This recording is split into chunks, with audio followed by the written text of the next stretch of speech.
Hello students, आज के हमारे जो पर्टिकुलर प्रॉब्लम डिसकस करছি বলছে a crate of fruits contain one spoiled fruit for every 25 fruits.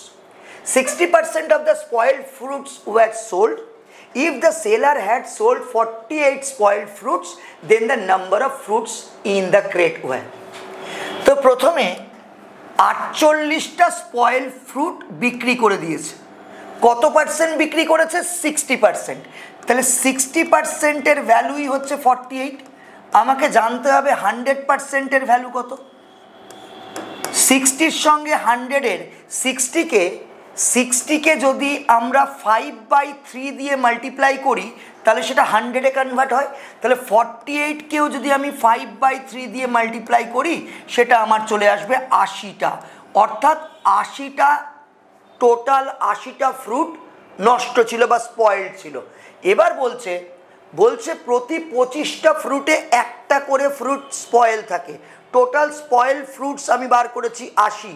তার মানে 1 যদি 80 হয় 25 সমান সমান কত হবে? 25 সমান সমান হবে 25 8 200, পাশে একটা 0, অর্থাৎ টোটাল নাম্বার অফ ফ্রুটস হবে 2000। Option A is the correct answer.